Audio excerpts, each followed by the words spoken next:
प्यारे दोस्तों, आज के इस वीडियो के माध्यम से बीटीएससी एएनएम 10,700 की रिगार्डिंग में एक बहुत ही महत्वपूर्ण जानकारी मैं आप सभी को बताने वाला हूं। जो भी कैंडिडेट्स इस भर्ती में आवेदन किए हैं, एग्जाम दिए हो, आज का ये वीडियो आप लोगों के लिए बहुत ही इंपॉर्टेंट होने वाला है। कुछ यहाँ पर महत्वपूर्ण जानकारियां मैं आप सभी को बताने वाला हूं। क्या सही में 9 अप्रैल को फैसला आने की उम्मीद है या नहीं हाई कोर्ट के माध्यम से, उस पर भी चर्चाएं करेंगे। साथ ही में केस के नाम पर किस प्रकार से धांधली हो रहा है वो भी मैं आप लोग को बताऊंगा, और कौन से नियमावली के आधार पे ये बहाली को क्लियर किया जाएगा 2018 या 2023 के आधार पे पूरी जानकारी बताऊंगा। तो वीडियो के लास्ट तक बने रहिएगा।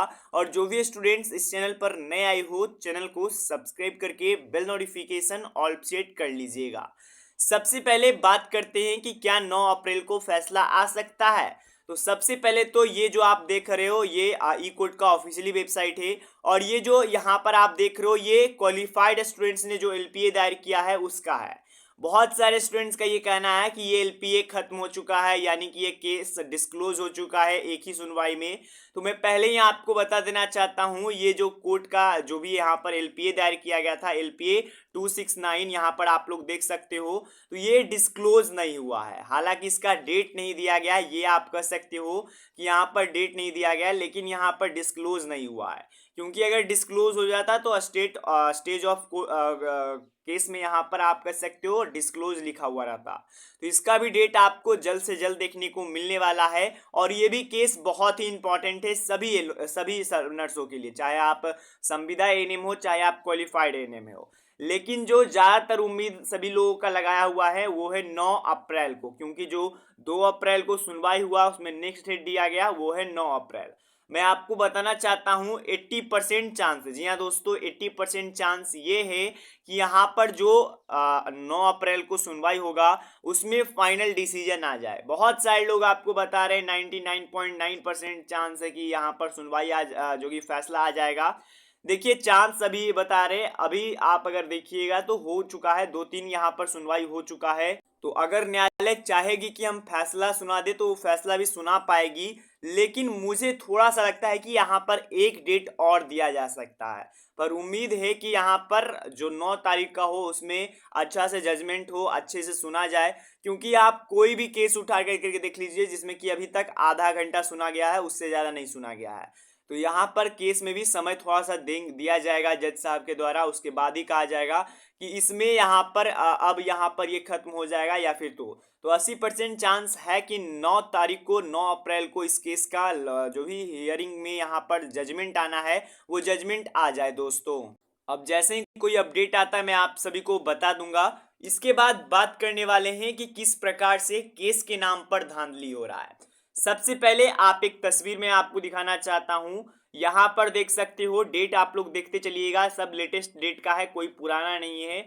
यहाँ पर आप एक बार डेट देखते चलिएगा, सभी यहाँ पर जो यहाँ पर पेमेंट किए जा रहे हैं उसके बाद मैं रियलिटी आप लोग को बताने वाला हूँ। यहाँ पर केवल डेट देखिएगा, यहाँ पर भी देख सकते हो ये भी 5 ही का है, 5 अप्रैल का ही है। और भी यहाँ पर नीचे जाइएगा तो 5 अप्रैल का ही है। तो यहाँ पर अगर आप देखिएगा दोस्तों तो आपको पता चलेगा कि ये सभी जो ये पेमेंट किए जा रहे हैं ये सभी के सभी एक तरीके से फंडिंग के लिए पेमेंट किए जा रहे हैं। देखिए मैं एक स्थिति बताना चाहता हूं अभी के समय में क्या है। सबसे पहले तो कई सारे ग्रुप बना दिए गए हैं, एक दो ग्रुप नहीं है दोस्तों, कम से कम मैं बता रहा हूं। तो यहाँ पर अभी के समय में दोनों तरफ में ये हो रहा है, कहीं भी मैं पहले ही कर देना चाहता हूं, ना ही ये केवल संविदा एएनएम के लिए है, ना ही ये केवल यहाँ पर क्वालिफाइड स्टूडेंट्स के द्वारा है। जहां तक क्वालिफाइड स्टूडेंट्स के द्वारा ये जो धांधली एक तरीके से बोल सकते हो, और ये जो फंडिंग कहाँ जा रहा है पैसा वो ज्यादा हो रहा है दोस्तों।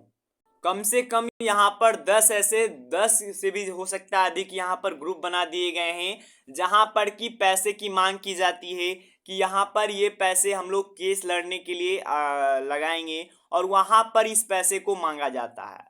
अब जो क्वालिफाइड स्टूडेंट्स हैं यानी कि जो यहाँ पर पास हो चुके हैं वो पैसे दे भी रहे हैं। अब देखिए पैसे दे रहे हैं, अब मैं इसका रियलिटी बता देना चाहता हूँ। हो सकता है आपका अगर नियमली के भी आधार पे हो लेकिन आपका चयन नहीं होगा, मतलब अगर आप क्वालिफाइड भी होगे तो चांस थोड़ा बहुत है आगे पीछे कि आप लोगों का तब पर भी चयन नहीं होगा। वो कैसे वो भी मैं आपको बताऊंगा। तो यहाँ पर सबसे पहले देख सकते हो कई एक दिन में बता रहा हूं मैं, एक दिन में कम से कम तो दोस्तों यहाँ पर 20,000 30,000 का यहाँ पर फंडिंग हो रहा है और लगातार ये सब आप देख रहे हो तस्वीरों में।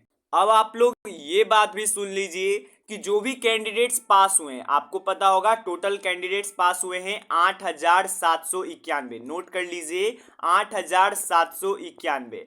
अगर आप ऐसे सोचिएगा तो आपको तो लगेगा कि 10,700 की नौकरी है, हमें तो नौकरी होकर के ही रहेगा। लेकिन ये ग्राउंड रियलिटी नहीं है दोस्तों। जी हाँ दोस्तों, ये ग्राउंड रियलिटी नहीं है, क्योंकि जो यहाँ पर वैकेंसीज में यहाँ पर आरक्षित पद किया गया है उसमें विभिन्न तरीके से सभी स्टूडेंट्स पास हुए हैं। मतलब कि अत्यंत पिछड़ा वर्ग से कम स्टूडेंट्स पास हुए हैं और पिछड़ा वर्ग से ज्यादा स्टूडेंट्स पास हुए हैं। अब इससे ये क्या हुआ कि जो अत्यंत पिछड़ा वर्ग था यानी कि यहाँ पर ईबीसी था, उसमें तो यहाँ पर आप कहिएगा तो उसमें तो सीट खाली रह गए, उसमें तो जो पास करेंगे वो यहाँ पर पास हो जाएंगे। लेकिन जो बीसी कैटेगरी है, बैकवर्ड कास्ट है, उसमें ज्यादा लोग पास हो गए। जो भी सीट यहाँ पर आरक्षित किया गया था उससे ज्यादा। यानी कि ये आप लोग समझ लीजिए कि ये जरूरी नहीं है कि जो भी स्टूडेंट्स क्वालिफाइड किए हैं सीबीटी एग्जाम में वो 110% उनका नौकरी हो जाएगा दोस्तों। अब एक एग्जाम्पल के तौर पे मैं आपको बताना चाहता हूं।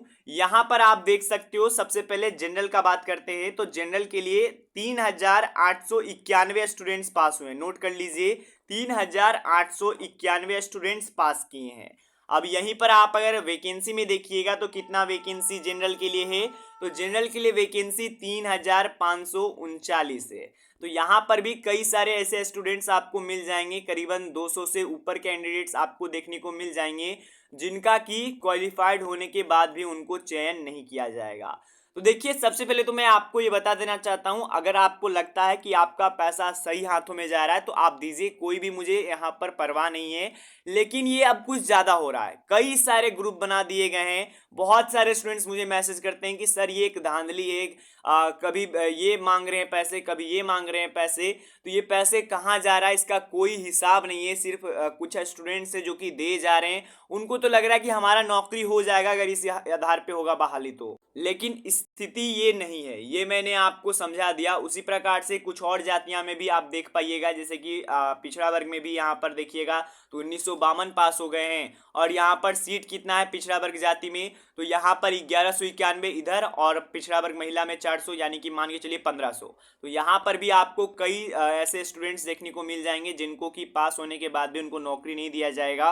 और ये केवल यहाँ पर क्वालिफाइड स्टूडेंट्स के लिए ही नहीं है, संविदा में भी जो भी स्टूडेंट्स ये सोचते हैं कि हमारा स्कूटनी में नाम आ गया था, तो ये मत सोचिए कि आपका नौकरी सिक्योर है। आपके स्कूटनी में 30,000 लोगों का नाम आया था, तो हो सकता है कि स्कूटनी के पश्चात भी आपका यहाँ पर नाम आने के बाद भी आपका अगर 2018 की नियमावली से होता है तो आपका नौकरी नहीं हो पाएगा। लेकिन संविदा में मैं जितना देखा हूँ ये संविदा वाले सही हैं, सभी यहाँ पर कोई इस प्रकार से फंडिंग नहीं कर रहे हैं और ये गलत है दोस्तों। सबसे पहले तो फंडिंग कहाँ किया जा रहा है, ना ही इसका कोई रिकॉर्ड है, ना ही कोई हिसाब है कौन कितना दे रहा है और ये पैसा किनके हाथ में जा रहा है, ऐसा कुछ नहीं है। तो बाकी अब जैसे ही कोई अपडेट आता है मैं आप सभी को बता दूंगा। बेसिकली बहुत सारे स्टूडेंट्स के द्वारा कमेंट किया गया था, पर्सनली मैसेज भी किया गया, सर इसके बारे में कुछ बताइए स्टूडेंट्स को कि ये क्या हो रहा है, तो वो मैंने आप लोग को बताया। और बहुत सारे स्टूडेंट्स कमेंट में पूछते रहते हैं कि सर यहाँ पर नियमावली 2018 के हिसाब से होगा या 2030 के हिसाब से होगा।